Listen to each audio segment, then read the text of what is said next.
সর্বশেষ যে ব্যক্তি জাহান্নাম থেকে মুক্তি লাভ করবে তাকে আল্লাহ পাক বলবেন, ফেরেশতাদেরকে বলবেন, ও আমার ফেরেশতারা, আমার এই বান্দাকে জান্নাত এবং জাহান্নামের মাঝখানে রেখে দাও। জান্নাত এবং জাহান্নামের মাঝখানে লোকটি যখন থাকার জায়গা পাবে, সে জান্নাতের দিকে তাকায়া দেখবে আর কাঁদতে থাকবে। আল্লাহ পাক জিজ্ঞেস করবেন, বান্দারে, যুগের পর যুগ ধরে জাহান্নামে কেঁদেছ, আমি রব্বুল আলামিন জাহান্নাম মাফ করে দিয়া জান্নাত জাহান্নামের মাঝখানে রেখে দিয়েছি, আযাব থেকে তো বেঁচে গেছো, এখন কান্দো কেন? লোকটি বলবে, রব্বুল আলামিন কান্দি এই কারণে, জাহান্নাম থেকে মাফ করেছো, তোমার শুকরিয়া আদায় করি। জান্নাত তো আমার কপালে নাই, কিসমতে নাই, কিন্তু জান্নাত আমি এখান থেকে দেখতে পাচ্ছি, জান্নাতের সুঘ্রাণ আমার নাকে আসতেছে, কপালে নাই যাওয়ার। আমি কাঁদি এই জন্য, তুমি যদি মেহেরবানি করে আমাকে জান্নাতের দরজার কাছে একটু দাঁড় করায় দিতা, প্রাণ ভরে তোমার জান্নাতের দৃশ্যটা একটু দেখতাম। আল্লাহ পাক তার আরজি পূরণ করবেন, বলবেন, যাও, ফেরেশতাদের বলবেন, এর জান্নাতের দরজার কাছে দাঁড় করায় দাও। জান্নাতের দরজার কাছে দাঁড়িয়ে লোকটি আবার কান্না শুরু করবে। আল্লাহ পাক প্রশ্ন করবেন, এবার কান্দো কেন?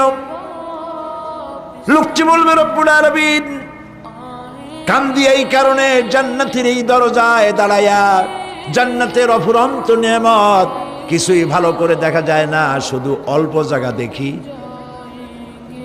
যদি তুমি আমারে দয়া করে জান্নাতের মাঝখানে দাঁড় করায় দিতা, চতুর্দিকে তাকায়া তাকায়া দেখা কলিজারে ঠান্ডা বানাইতাম। তবে আমি ওয়াদা করি, জান্নাতের কোনো নাজ নেয়ামত, কোনো ফল আমি খাবো না, ধরবো না, সইব না। একটুখানি মেহেরবানি করে মাঝখানে দাঁড় করাইয়া দাও, জান্নারে ঠান্ডা করি। আল্লাহ রব্বুল আলামিন ফেরেশতাদের বলবেন, আমার এই বান্দারে জান্নাতের মাঝখানে দাঁড় করাইয়া দে। আল্লাহর নবী বলেন, জান্নাতের মাঝখানে দাঁড়িয়ে লোকটি আগের চাইতে আরো জোরে চিৎকার মেরে কাঁদতে থাকবে। আল্লাহ পাক বলবেন, বান্দারে কি হলো তোর? দরজার কাছে আসতে চাইছিলে, আইনা দিলাম। আবার এবার মাঝখানে আসতে চাইছো, তাও এনে দিয়েছি, আবার কান্দো কেন?